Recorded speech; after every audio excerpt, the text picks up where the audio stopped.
आज हमारे क्लास में जो है हम लोग जो सोशल मूवमेंट्स है वो उसका जो नेक्स्ट पार्ट है वो हम लोग पढ़ेंगे आज। इससे पहले भी हम लोग पढ़े थे आर्य समाज के बारे में और लाइब्रेरी मूवमेंट के बारे में, खिलाफत मूवमेंट के बारे में कि कैसा ये सारे मूवमेंट्स हैदराबाद दक्कन के इलाके में आ रहे थे। तो अब जो है एक और ऑर्गेनाइजेशन के बारे में पढ़ेंगे जो पहले तेलुगु लैंग्वेज के लिए बना था और बाद में जाके वो एक बहुत बड़ा प्रोमिनेंट ऑर्गेनाइजेशन बना था। और बाद में जाके वो जो हैदराबाद नेशनल कांग्रेस है उसके कियाम में एक अहम रोल प्ले करा था।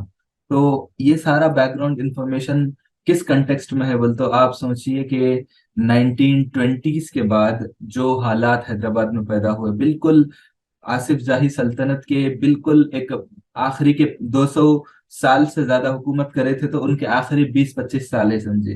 तो उनका लास्ट जब आसिफ जाही सल्तनत के बिल्कुल आखिरी जो अय्याम रहते, आखिरी दिन रहते, आखिरी साल रहते, उन हालात कैसा कैसा माहौल चेंज हो रहा था वो आप देखिए। ठीक है। तो जैसा मैं इससे पहले बताया था कि आप हजरात से गुजारिश है, अदबन गुजारिश है कि आप हजरात म्यूट करिए। और अगर आपके घर में कूलर है, फैन है, बिल्लियां हैं, बकरियां हैं तो प्लीज उसको दूर रखिए अपने से। आपको मोहब्बत हो सकती होंगी लेकिन थोड़ा दूर रखिए, क्लास में हैं आप तो बाद में उनको चारा खिला सकते। अगर आपको कूलर से मोहब्बत है तो थोड़ी देर कूलर बंद कर दीजिए। नहीं भाई हम छोड़ नहीं सकते कूलर को, हम जो है मतलब बहुत ज्यादा गर्मी है, तो प्लीज म्यूट जरूर करिए। ये जो है हमारे लिए बहुत आसानी पैदा करता। तो प्लीज दो दो चार बातों का ख्याल करिए, वरना फिर ऐसा होता कि फिर मेरे पास भी एक ऑप्शन है रिमूव करने का, एक क्या बोलते हैं उसको, तंबीहुल गाफिलीन बोल के, तो वो मेरे पास है। तो प्लीज आप वो करने पे मजबूर मत करिए। ठीक है। इतना सब कुछ बोलने के बावजूद दो चार लोग म्यूट अनम्यूट करते रहते, तो प्लीज मैं उनको पहले बता देना चाह रहा हूँ कि आपको अगर क्लास से रिमूव होना है तो अनम्यूट करने का पूरा इख्तियार आपके हाथ में है। तो प्लीज आप क्लास में डिस्टरबेंस मत पैदा करिए। ठीक है। तो बहरहाल अब जो है हम लोग आगे बढ़ रहे। तो पहले कैसा होता था कि जो नई नई तंजीमें रहते थे वो लोग सोशल रिफॉर्म्स के नाम से काम काम करते थे। जो जो जैसा कि आप आर्य समाज की ही मिसाल ले लीजिए, वो लोग एक रिफॉर्म्स, एक मतलब जो जो हिंदू मजहब छोड़ के चले गए और हिंदू मजहब के कल्चर को हम लोग बढ़ावा देते, एक ऐसा वैदिक समाज जो पुराना दौर था उसकी तरफ हम आते बोल के ऐसा बोले। लाइब्रेरीज मूवमेंट में भी लैंग्वेज और कल्चर की बात है। और अगर आप दूसरे मूवमेंट को भी देखेंगे जहां तक, तो वो सारे मूवमेंट्स में कहीं ना कहीं लैंग्वेज कल्चर की बात है, तो या कहीं ना कहीं सोशल रिफॉर्म्स की बात है। तो यहाँ पे निजाम स्टेट में जितने सोशल रिफॉर्म्स की बातें करते, लैंग्वेज और कल्चर की बातें करते, वहां पर महाराष्ट्र वालों का बड़ा असर और रसूख रहता। हमेशा महाराष्ट्र वाले आगे आगे रहे। तो जिस जिस भी बंदे का नाम आप लेंगे उसका ताल्लुक महाराष्ट्र से था। आर्य समाज भी बना तो वो जो है बेसिकली महाराष्ट्र से था, बाद में उसको यहाँ पे लाए थे। तो बहरहाल एक डोमिनेशन रहता था महाराष्ट्र वालों का और मराठी बोलने वाले लोगों का। तेलुगु वाले जो थे, तेलंगी जबान जो बोलते थे, उनको जो है आंध्रा आंध्रा वाले, ऐसा ऐसा था ये पहले। पहले ऐसा होता था कि जो भी बंदा तेलुगु बोलता था या आंध्रा की जबान बोलते थे ऐसा, तो ऐसा मशहूर था वो। तो यहाँ पे आंध्रा जन संगम का मतलब ये नहीं कि कोई आंध्रा वाले आए हुए थे, बट जो तेलुगु जबान के लिए काम करते थे, जिनके दिलों में तेलुगु जबान के लिए तड़प थी, तेलुगु कल्चर के लिए तड़प थी, तो वो चीज है यहाँ पे। ठीक है। क्लियर है आपको ये बात? तो सबसे ज्यादा जो है मराठी वालों का डोमिनेशन होता था, मराठी जबान बोलने वालों का डोमिनेशन होता था।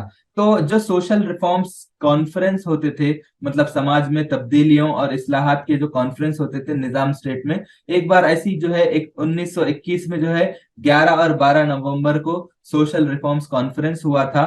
ये जो महर्षि कार्वे है, इन्हों भी एक बहुत बड़े सोशल रिफॉर्मर है। तो इनके सदारत में जो है होता है। तो यहाँ पे क्या होता है कि जितने लोग उस कॉन्फ्रेंस में तकरीर करते, इंग्लिश, उर्दू और मराठी जबान में तकरीर करते। तो इस यहाँ पे दो हाई कोर्ट के एडवोकेट रहते जिनके नाम है, बहुत बड़े लीडर हैं ये लोग, बाद में जाके बहुत बड़े लीडर भी बनते। यहाँ पे अल्लमपल्ली वेंकटा रामा राव, ये जो है इन्हों क्या करते, तेलुगु जबान में बोलने की कोशिश करते और तेलुगु जबान में तकरीर करने की कोशिश करते।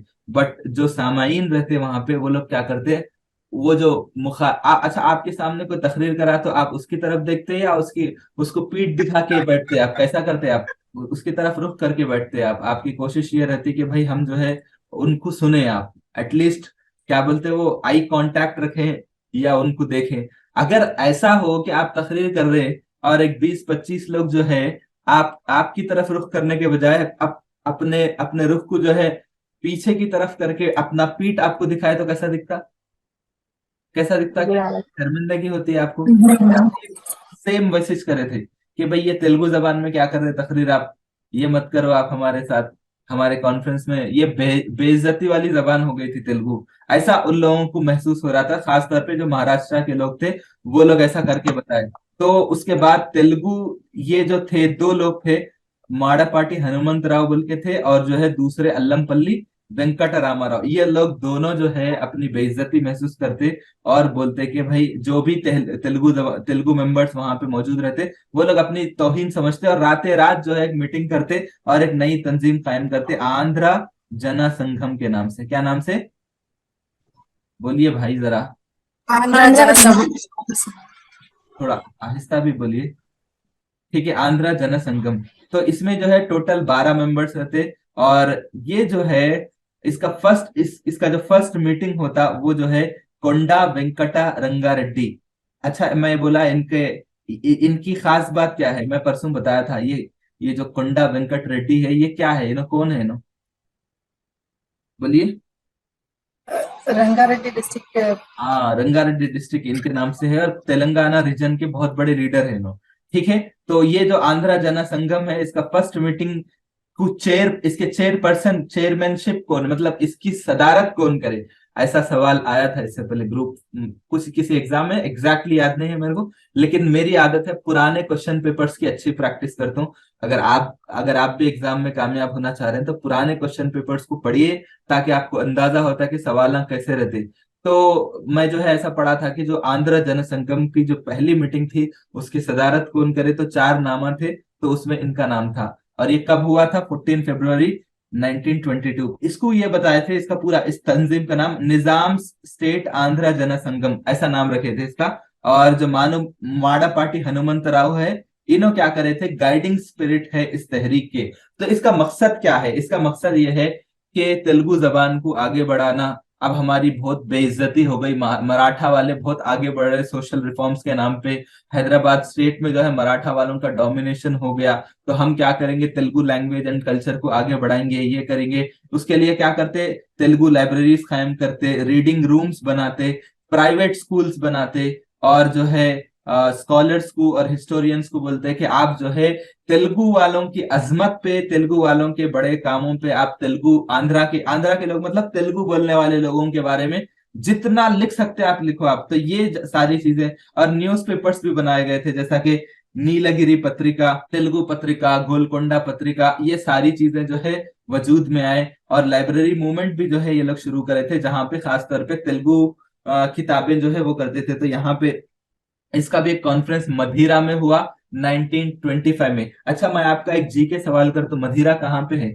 आंध्र जनसंगम क्या करे थे कि ये लोग, हम वुमेन एजुकेशन पे भी काम करेंगे, तो इसके लिए आंध्र बालिका हाई स्कूल कायम किया गया। और यहाँ पे क्या है, तेलुगु मीडियम में एक सवाल, ये भी इंपॉर्टेंट बात है कि ये क्या करे, तेलुगु मीडियम का ऐसा पहला स्कूल जो बना था, ये सुने आप। तो ये लोग क्या करे कि 1934 आते आते मेट्रिकुलेशन एग्जामिनेशन तक पहुंचा दिए तेलुगु मीडियम में। लेकिन क्या करे, उस्मानिया यूनिवर्सिटी जब हायर एजुकेशन डिपार्टमेंट की जिम्मेदारी निभाता था, मतलब मैट्रिक एग्जाम की जिम्मेदारी उस्मानिया यूनिवर्सिटी के हाथ में होती थी, तो वो लोग जो है रोक दिए थे, बोले कि भाई ये हम लोग जो है तेलुगु लैंग्वेज में जो लोग पढ़े उनको, मतलब एज ए तेलुगु लैंग्वेज के मोड ऑफ, क्या बोलते हैं वो, इंस्ट्रक्शन में जो पढ़े उसको एक्सेप्ट नहीं करते। मदर टंग से मुराद यहाँ पे उर्दू है, तेलुगु नहीं है। तो बाद में क्या करे, महर्षि कार्वे क्या करते कि ये आंध्र जन संगम के स्कूल के जो बच्चियां हैं, जो उन लोग तेलुगु मीडियम में पढ़े थे, उनको जो है कार्वे इंस्टीट्यूट के अंडर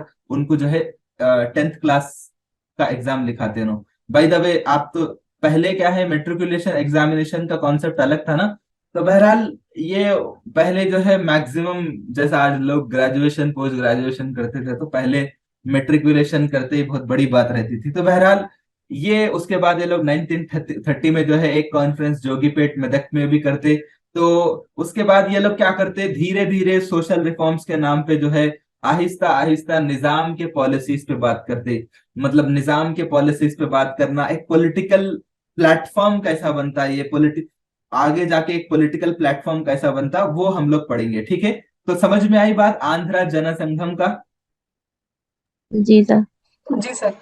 ये बहुत जी ज्यादा सर। इंपॉर्टेंट है, मैं भी इसको इग्नोर करने की कोशिश करा, बट मेरे पास एक किताब है तेलंगाना मूवमेंट की तेलुगु जबान में, बोर्ड ऑफ उसके तेलुगु एकेडमी के, जिसमें 12-15 पेज लिख दिया है इसके ऊपर।